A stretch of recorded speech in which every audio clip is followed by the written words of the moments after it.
Good morning, everybody. Welcome to Immortal Gaming. This is me again, Marvin, and we're now here for another video for Ragnarok Origin.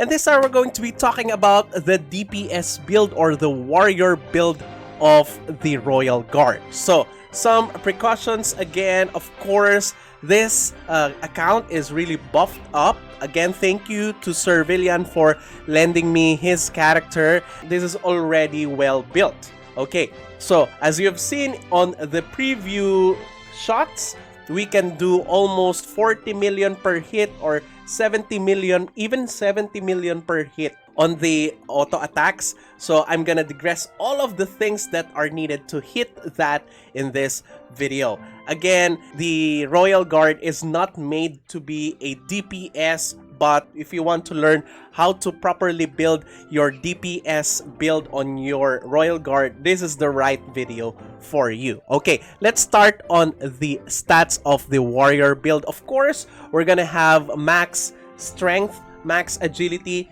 You need max agility here, not unless you have 500% attack speed with the shield equipped. You can now lay off on some of the agility and put everything else on lock. So he has 54 here on dexterity, maybe because he wants to have additional attack speed, since dexterity also gives you a little bit of attack speed.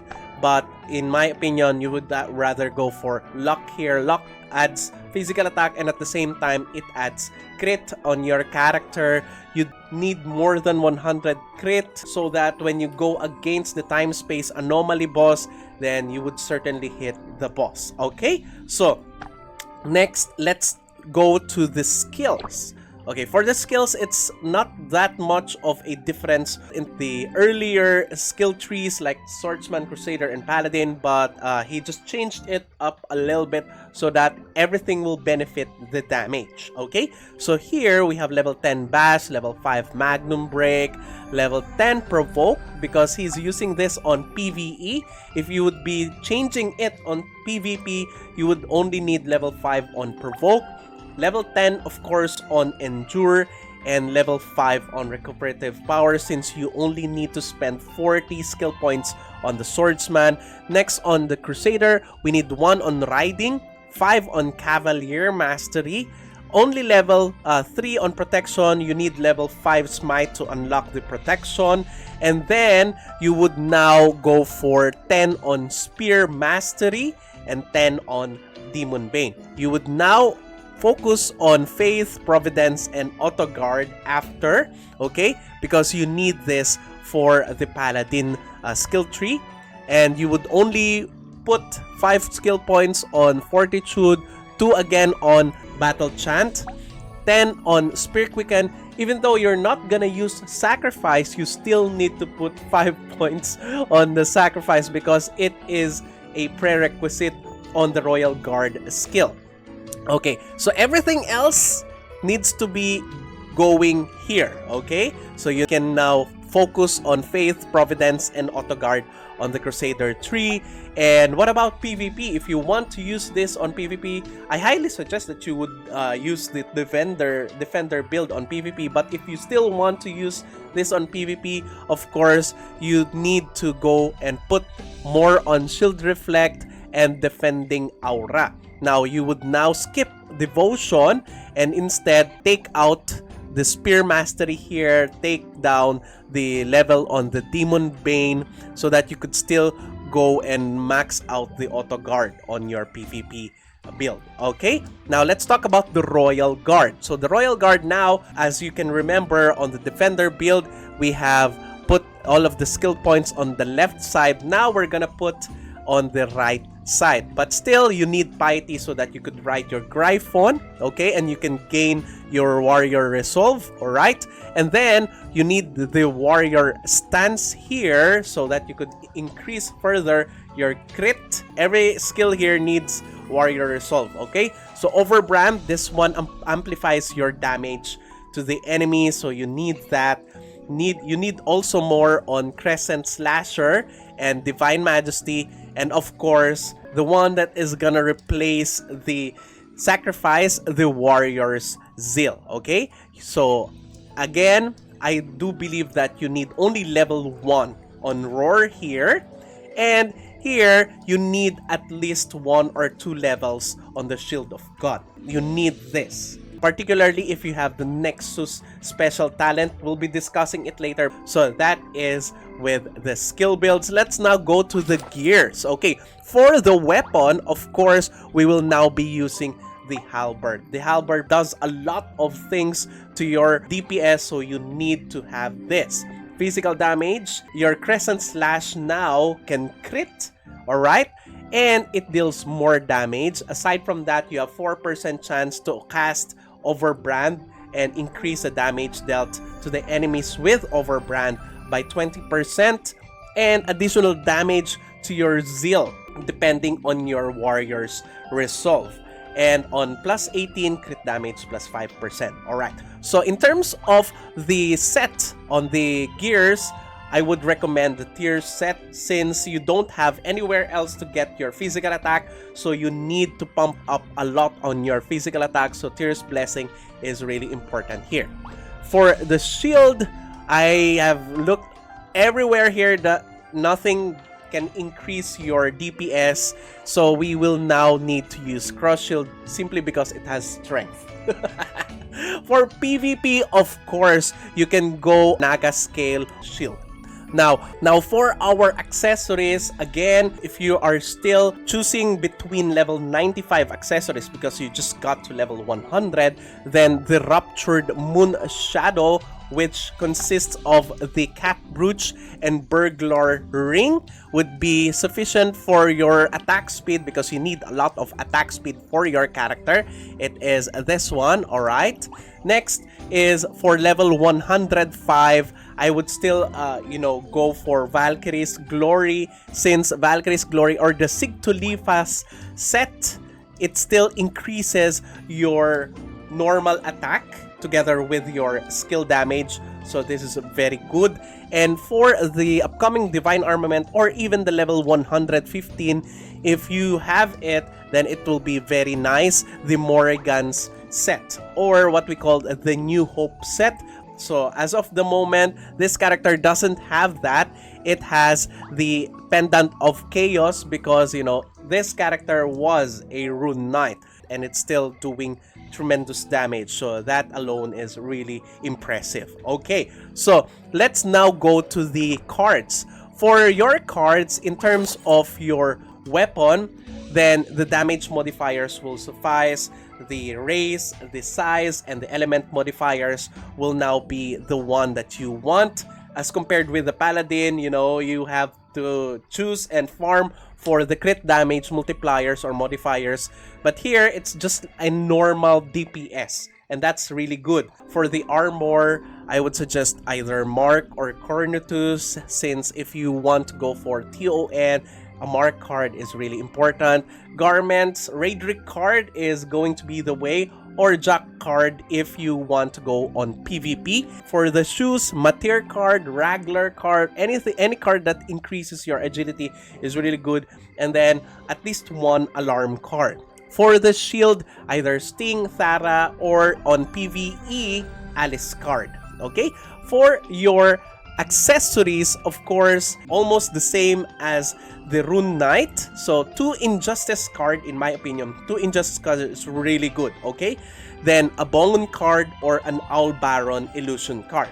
So for the Aether cards, the Aether Orc Archer card is the best one for this since you're focusing on all crit attacks, and then Aether Bongun card. Okay, for our enchants, let's talk about the enchants. On your weapon, it's gonna be superior crit. If you have melee boon higher, then it's gonna be also good. Also, strength and agility together, okay, to go with it. For the armor, PvE technique plus luck, and on PvP, vitality boost plus vitality, of course. For the garment, anti-magic damage, since anti-magic damage special enchant also has healing taken, so that would also help you on MVPs, plus luck or vitality, whichever comes with the anti-magic damage. Then for the shoes, as long as it has strength or luck, it's gonna be okay. And then for PvP, Vitality boost is better. Now for shield, of course, again, anti-magic damage, same as the garment with the luck and vitality. Now for the accessories, it's the same with the weapon. I would prefer superior crit over melee boons. So now let's go to the accessory wear. For the headwear, I would rather go for White Lily for your headgear. For the face wear, it's still gonna be Luna Glyph. I mean, the Luna Glyph doesn't provide any additional damage, but the movement speed, the attack speed, it's gonna help a lot, particularly on, you know, on grinding, on PvP, on everyday use. Luna Glyph is gonna be the best. If you have Ocean Imprint, it's still gonna be okay. Like this one, it provides a lot of physical attack and crit damage for your character. So only use this if you have sufficient you know, attack speed already, or your movement speed is very high already. Okay, so next is for the mouthwear. We still don't have a good mouthwear other than this carrot mouthwear or the gray mask. So either of these two will be very good. For the backwear, the Horn Bunny is still very good, but I would prefer the Echo of Ocean. The Echo of Ocean, like this one, alright? He's using the Christmas gacha since he has, you know, the money to spend for the Christmas gacha. But the Echo of Ocean is really good.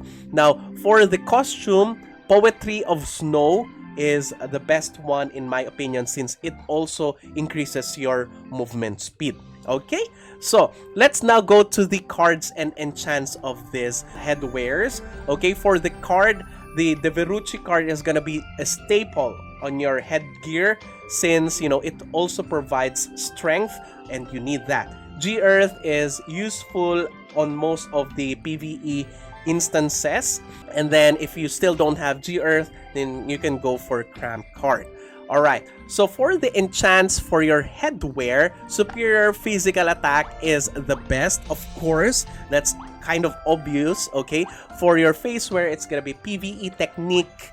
Your mouthwear, PvE technique. Your backwear, superior physical attack. And your costume, it's either PvE technique or superior physical attack. So whichever has strength with it. Okay, this one also agility or strength or ignore physical attack, it's gonna be so good. Okay, and if ever you're wondering about the PvP enchants, the PvP enchants will be the same with the defender build, because the defender build is just, you know, purely for PvP. So every enchant there is focused on PvP enchants, and it's just changing the PvE to PvP technique. Simple as that. Okay, and the improved magic defense, improved physical defense, that's it. Okay, let's now go to the Verus Cores. For the Verus Cores, it will be highly similar to the Rune Knight, okay? The only difference is that this one, you will need the big bully here, but not that of a difference with other, you know, other novice effects on the Smeldon. I would rather go for Core Overload. If you have Core Overload, that's gonna be very good. Big Bully, as I've told you guys. Omni-Chip. Yeah, Omni-Chip is also one of the good things to use on the Royal Guard DPS build. The Mana Length Reversal, very nice. Holy Light Shield, and last but not the least, the Wind Lord module, so that you can be more mobile on PvP, even on grinding. Alright, so for the sigils, for your job sigils, of course, it's still the same. Glimmer, even though you're not always using devotion, you may still use it on your PvP part or your PvP build. And then for your active sigil, you now go for the primal sigil. And for the passive sigils, you have a lot to choose from. You can go for Starfall or Meteor. You can also go for Bloodlust, Berserk, Choice Maze in terms of MVP, and for the high tier, you know, spenders out there, Impale and Cosmic is really good. For the last slot, I would go for Immortal Body, because you'll never know, Immortal Body is always a saver. So for the Nexus Engine, let's go to the Nexus Engine. So of course, we're gonna prioritize on the DPS side or on the attack modules. So in terms of the Type E modules, in terms of the expert effects, the action is gonna be the best one. Whenever you use your burst skill, you gain 7.5% physical attack, and this is already on level 2. Then next would be Delusion. Okay, you gain physical attack every time that you lose HP. And then for the master effects or the special Type E module skills, of course, Sharp Arms. And I would prefer melee damage percent bonus on other stats than crit damage, since melee damage bonus is gonna be for everything, and leave the crit damage bonus on other parts of your character, such as your enchants and gacha. Okay, so for the job talents, okay, Battle Frenzy is gonna be the one thing that you would want. Okay, this is the priority. Battle Frenzy. Divine Shield Bliss. This is what I'm talking about a while ago. The Shield of God is a buff, and it stays for a long period of time. So if you cast Shield of God, you gain 15% physical damage bonus. And in my opinion, that is really helpful. Next is gonna be the Indomitable Will, so that you could have a chance to gain HP whenever you are attacking an enemy with Overbrand. And then for the Novice effects, because you can only use 3 job talents here, then you can go for Undaunted, of course, Undaunted, and on PvP, Valorous. Okay, so let's now go to the Nebula Path. All right. For the Nebula Path, I think he hasn't fixed this Nebula Path, but all of the physical damage constellations here, such as Hercules, is gonna be needed. The elemental damage and elemental damage reduction is also gonna be needed. The potions constellations is really important, and the Lepus. Okay, don't forget the Lepus, because even if it is on PvE, it is considered that you have equipped your PvP ward. Thus, you gain physical damage and magic damage reduction. Alright, so don't forget to level this one up to level 5, maximum of it. And in terms of the astral signs, you can go until only level 60 here, since, you know, level 20, level 40, and level 60 are really important and easier to sustain. Level 80 is not that much of a need for your character, but the level 100 is really tempting. The 20% increased movement speed is really good. But yeah, you can settle for level 60 as of the moment. As compared with the defender, you need the level 80 there. Okay? So let's now try and test it on the training ground. All right? So we have equipped here Minorus and Goblin, since the last MVP that we attacked is the Chimera. So we're going to be mimicking the Chimera's stats here: Fire, Large, and Brute. Okay? Taking away the abnormal statuses here. Let's now try and do this. Okay, Warrior Zeal, Present Slasher. Alright, so this is still without the Overbrand. There you go. And the Divine Majesty. Look at that, 58 million. Let's change it to million in terms of our damage. Okay, units of million. Let's see, 19 million on normal. Okay, this one is with the Warrior Zeal on cooldown, 1 million. But if you have it, where is it? Okay, 56 million, 58 million. This is without buffs, okay? This is without buffs, food buffs, anything. So this is already more than impressive, in my opinion, for a character that is made to be a defender or a support tank. Look at that. It can go up to 150 million. Look at that, 150 million DPS. Doesn't this excite you? Take note, this is already almost an endgame character. So I think that's it. Thank you everybody for watching again. Thank you to Sir Villan for lending me his OP character. And if you haven't subscribed to my channel, please do subscribe. If you happen to like this video, please do leave a like, share this to your friends, and click that bell notification button so you get notified every time I upload a new video, start a new stream, or a new content. That's it. See you again on the next video. Bye-bye!